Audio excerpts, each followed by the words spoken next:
Sabe quando alguém comenta que a ficção literária não tem nada de bom pra ensinar? Esse livro aqui prova que essa ideia é totalmente errada.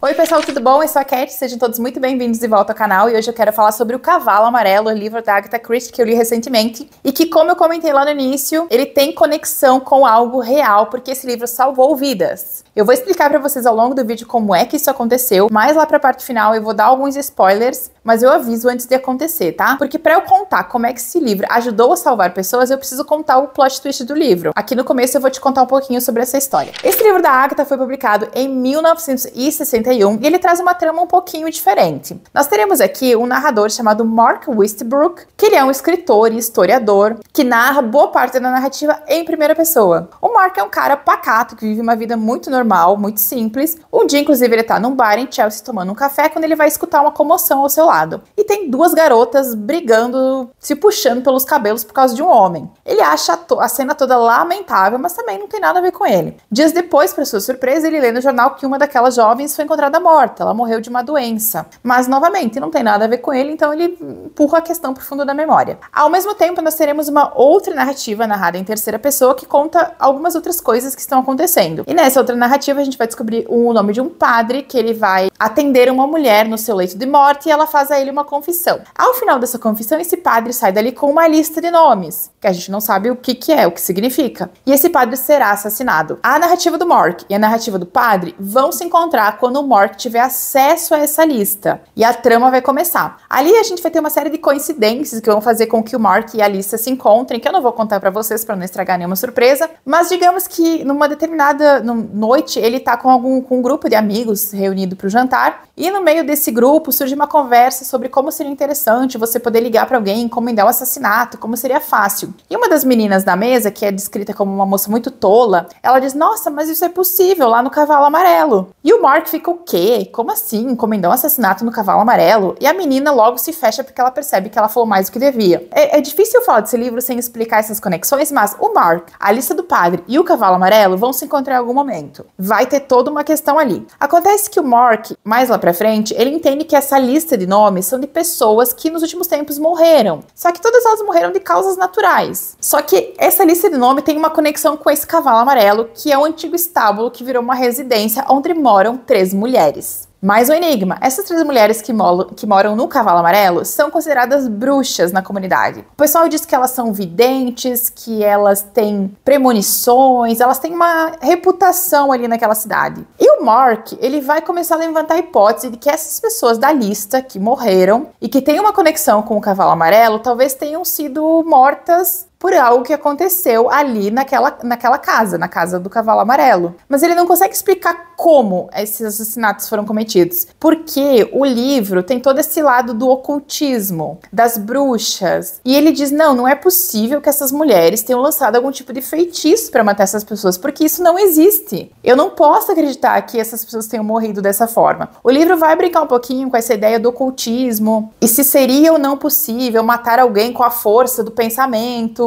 porque o Mark, ele é levado a crer que isso seria possível, mas ele é uma pessoa muito racional. Então, ao longo do livro, ele começa a tentar encontrar uma forma de descobrir se haveria algum meio dessas pessoas terem sido assassinadas de forma concreta. E é aí que vai, a investigação vai acontecendo. Ele é um livro que parece confuso, Ele é um pouco difícil de você explicar, mas quando você vai lendo, tudo se conecta de forma bem corretinha. Esse foi um livro que eu adorei fazer a leitura. Eu acho que de todos os livros que eu li esse ano do Desafio Read Christie 2025, esse é um dos meus favoritos. Eu gostei muito de como o Mark, ele leva a narrativa, ele não é um investigador, ele é uma pessoa comum, e ele é colocado numa posição ao longo da história em que ele tem que debater muito consigo mesmo sobre essa questão da credulidade, o quanto ele crê. É possível alguém, com a força do pensamento, fazer mal a outra? Ele cai num campo, que é o campo da crença aqui ao longo do livro. E aí você começa a pensar, mas será que a Agatha Agatha escreveria um livro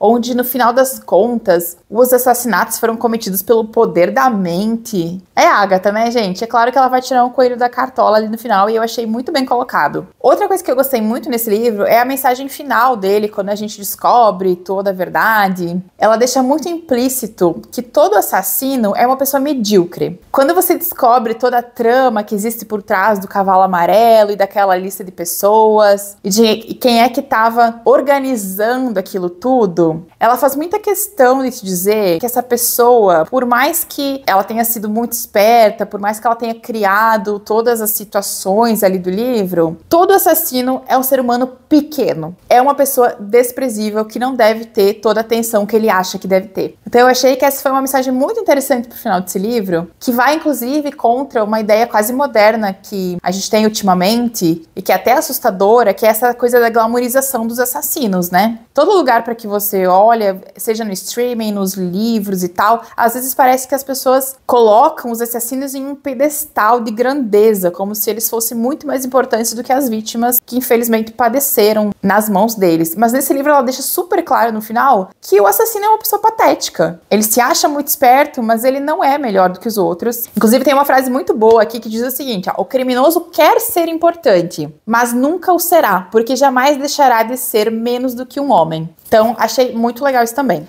Agora, bora que eu vou contar pra vocês por que esse livro salvou vidas. E pra isso, agora eu vou dar alguns spoilers. Então, se você já tá satisfeito em saber tudo sobre o livro, a gente se despede por aqui. E se você quiser saber a história real por trás de O Cavalo Amarelo, você continua comigo agora. Pois bem, vamos lá. A gente descobre ao final que não existia nada de ocultismo na história. Afinal, a gente tá lendo a Agatha, né? Na verdade, as vítimas haviam sido assassinadas com um elemento químico chamado talho. O talho, na época do lançamento do livro, 1961, ele era um elemento químico pouquíssimo conhecido pela população. Ele não era muito falado, mas a Agatha, que era uma exímia conhecedora de venenos, ela sabe, né, da potencialidade do talho e como ele era muito difícil de você detectar, então ela usa ele aqui na história. As vítimas são todas envenenadas através de produtos que elas usavam, que elas consumiam, que eram produzidos para elas. Então, em 61, ela lança o talho aqui no livro. E quando é que esse livro vai se colocar ali em situações reais? A primeira delas acontece em 1971, ou seja, 10 anos depois que o livro foi lançado. Aconteceu que várias pessoas ao redor de um homem chamado Graham Young, que trabalhavam na mesma fábrica que ele, começaram a ficar muito mal. Houve toda uma investigação porque esse Graham Young já havia sido preso antes, acusado de envenenar pessoas. E quando um médico da Scotland Yard, que estava a par do caso, ouviu falar sobre os sintomas das doenças que essas pessoas estavam manifestando lá na fábrica, ele lembrou de O Cavalo Amarelo porque ele havia lido o livro. Então foram feitos testes e descobriram que o que tinha acontecido na fábrica não era envenenamento por outras coisas, era envenenamento por talho. E houve ali toda a conexão com esse homem, o Graham Young, e ele foi preso, prisão perpétua. O segundo caso acontece em 1975, quando uma mulher aqui da América do Sul enviou uma carta para Agatha Christie agradecendo ela pela existência desse livro. Essa mulher disse que um homem havia sido internado, mas ela, que havia lido o livro da Agatha, percebeu que os sintomas dele eram muito parecidos com os sintomas descritos aqui. E ela levantou a hipótese e esse homem foi salvo. Inclusive, ela disse que esse homem havia sido envenenado pela namorada. Terceiro caso em que esse livro salvou vidas foi de uma bebezinha de 19 meses em 1977. Essa menina havia sido transferida do Catar para Londres porque eles não conseguiam descobrir o que havia de errado com ela e com os sintomas que ela tinha. Ela foi internada no Hammersmith Hospital e ali ela passou por uma bateria enorme de exames, mas ninguém conseguia descobrir do que ela estava padecendo. Até que, adivinhe, uma das enfermeiras do hospital que tinha lido O Cavalo Amarelo, quando escutou os sintomas